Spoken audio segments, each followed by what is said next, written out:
Joining us now in Washington is Farnaz Esfahani. She was a member of the Pakistani Parliament and is currently a scholar at the Woodrow Wilson Center. With us from Philadelphia is Bill Roggio. He's a senior fellow at the Foundation for the Defense of Democracies. Thanks to both of you for joining us. Farnaz, let me start with you. Let me get your thoughts on what happened and particularly why children were targeted. I think in a way, children are the softest target. They're easy to attack. They're not in an armed compound. They're not a military headquarters, etc. And also because killing children really hits out at the heart of any nation. And we have seen a lot of devastation and a lot of suicide bombings in Pakistan. But today's, even by that standard of what we become hardened to, was extraordinarily tragic. Bill, what do we know about this particular group and its relationship to other groups in that particular region, perhaps to the Taliban in Afghanistan, also to Al-Qaeda? Yes, the movement of the Taliban in Pakistan is one of numerous Taliban factions that operate in the country. They swear allegiance to Mullah Omar and who leads the Afghan Taliban, closely allied to Al-Qaeda and other foreign jihadist groups, as the Islamic movement of Uzbekistan, which is also closely allied to Al-Qaeda. And then it's kind of strange because the Pakistani government has a view of the Taliban, good Taliban versus bad Taliban. The bad Taliban are groups like the movement of the Taliban in Pakistan that want to wage war against the Pakistani state.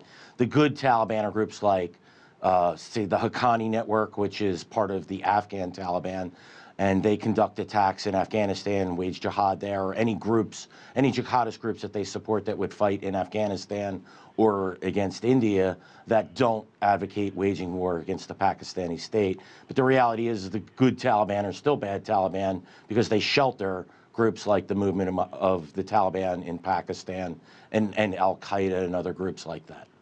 So far enough, we've got two groups that Bill just spoke about in Pakistan, perhaps a lot more groups as well, but it's not one unified group. Is there one group that gets support and protection from the government and another is being attacked by the government? Absolutely. I agree with Bill, and this has been what's really has been difficult for Pakistan to come out of terrorism and have a united approach, because the Pakistani state has always differentiated between the good Taliban, who attack Kashmir in India, who attack within Afghanistan, etc.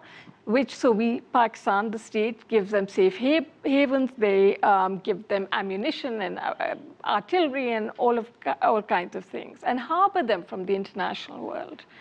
And then there's the bad Taliban who are killing Pakistani civilians, Pakistani military, but so are the other groups as well. So unlike 9/11, when the United States had that moment where every American and America as a nation unified and said, you know what, we are going to fight terrorism. We are going to fight it back from our soil and our land, and we're going to fight it. It's the same moment that happened in India with the Mumbai blasts, where India and Indians stood up and said, we are unified against these terrorists, these extremists. Pakistan has never had that moment except as lip service, because you cannot say this jihadi group is good and that jihadi isn't, because they shelter each other, they give safe harbor to each other, and sometimes financially back each other. So I totally agree with Bill that this has been devastating for our fight in Pakistan. Okay, well, joining our conversation now is Husain Haqqani, a former Pakistani ambassador to the United States. Ambassador, thanks for joining us. Pleasure being here. And let me ask you first for your thoughts on what has happened in Peshawar and the group that carried this out. Well, the Tehreek-e-Taliban has been consistently savage, so therefore I'm not surprised by their savagery. I am, of course, saddened like everybody else and shocked at the scale of what they have done. The TTP has attacked mosques of different and religious shrines. It has attacked peaceful crowds doing nothing else but carrying on with their lives. So basically they are people without any remorse. They are unadulterated evil, but they're not the only ones. And the problem has been that Pakistan's past policy of making a distinction between global, regional, and local terrorists has enabled the TTP to have the kind of reach that they have within the country. Bill, the Taliban that carried out this attack, they say it was in retaliation for a Pakistani military offensive in Waziristan, which is in the federally administered tribal areas. What does this tell us about security in other parts of Pakistan where this attack was carried out? Well, the Pakistani military did a good thing by attacking and taking the war to the Taliban in their safe haven of North Waziristan. That was a positive. The very fact that they are now having to attack in different places and attacking soft targets at that. They're not attacking an army base. They're attacking just a group of school children. That basically shows that they are relatively weaker than they were a few months ago. That said, the problem is that there are many jihadi groups in Pakistan that support each other, help each other. It's time for Pakistan to expand the military effort against the jihadis. And as far as the Taliban saying that this is retaliation is concerned, that is just propaganda. The fact remains that the Taliban have attacked peaceful Muslims in shrines. They have attacked Pakistan's non-Muslim population. They have attacked hospitals. They have attacked schools before. Okay, let's go to Bill now in Philadelphia. And Bill, what do you make of the security situation in the country and also the fact that the military, would it be forced now to reassess its strategy in dealing with this group? Well, the military, you would think it would. However, we have had moments like these in the past. I mean, in 2000, I believe it was 2009, the movement of the Taliban in Pakistan attacked the Army General Headquarters. And if you would think if there would be a moment where they would say, wow, these jihadist groups that we've supported, you know, this isn't working out for us and we have to stop making these distinctions. You would have thought that would have been it. But the military has continued to play this, you know, good versus bad Taliban game. Security, and as far as your question about security in the country goes, it remains about where it was over the past couple of years. The military offensive in North Waziristan, it's a good thing, but all they're targeting is the so-called good Taliban, the movement of the Taliban in Pakistan and Islamic movement in Uzbekistan, Turkestan Islamic Party, the ones that want to fight the Pakistani state. Until we see the Haqqani network and we see the top leaders of that group, or Hafiz Gul Bahadur group, or Mullah Nazir group in South Waziristan, until the leaders of these groups are put in jail or killed, and the Haqqani network's madrasa in Miram Shah that is being used as a command and control center for their operations in Afghanistan, until that's raised, we know that the Pakistani military isn't serious about taking a unified fight against all jihadist groups. I don't expect anything to change because as the U.S. withdraws from Afghanistan, the Pakistani military really has learned that its strategy of playing good versus bad Taliban has been successful. So I think they're willing to accept losses like this.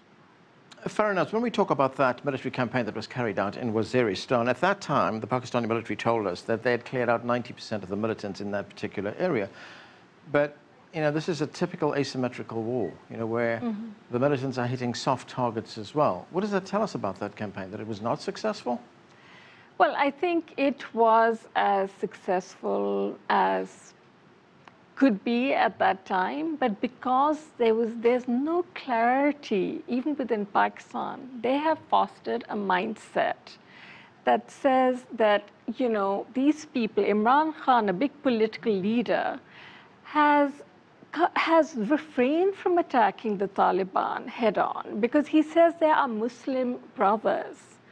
The whole ideology of Pakistan being and having Islam wrapped up in it makes it very difficult for most politicians and the military in certain ways to acknowledge that these are really our enemies.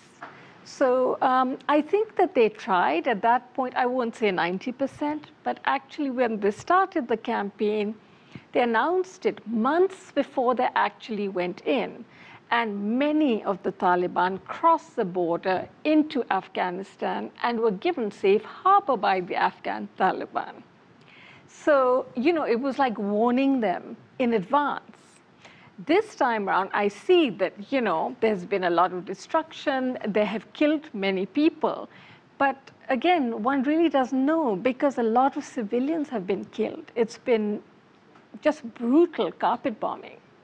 Well, there has been international condemnation of what has happened. Let's take a listen to the U.S. Secretary of State John Kerry. This is what he had to say. This act of terror angers and shakes all people of conscience, and we condemn it in the strongest terms possible. The perpetrators must be brought to justice, and we pledge our full support to the people of Pakistan in this difficult hour, and we will help them in any way that we possibly can. Ambassador, there's been a lot of pressure on the Pakistani government coming from Washington to crack down on the Taliban in Pakistan, to crack down on the militants. In fact, there was a headline in the popular online newspaper, the Daily Beast, and it said, "Taliban, we slaughtered 100+ kids because their parents helped America." Well, the United States now have to reassess its approach to how to deal with the Taliban and how to resolve this problem. Well, I think that the headline that you're referring to is essentially part of a narrative that has been built. Look, some of these groups have been trying to impose their version of religion on the other people by force long before the Americans got involved in Afghanistan after 9/11. This is not a reaction. This is a belief system. We are seeing it in Nigeria, where there has been no war, there's no American presence, in the form of Boko Haram. These are people with a belief system, and the problem in Pakistan has been that that belief system has never been challenged by the state. One can fight against one group of Taliban or one group of jihadis in one local situation, and as Bill said, consider some of them as good and some of them as bad. But as long as their recruitment is not discouraged, as long as their organization is not discouraged, as long as their training is not discouraged, and as long as their constant supplying themselves with weapons and being able to move around the country is not disrupted, Pakistan will continue to have attacks by the Taliban under one pretext or another. They can say today that we are reacting to military action, but they killed Benazir Bhutto at a time when she was conducting no military action against them. She was just disagreeing with their worldview.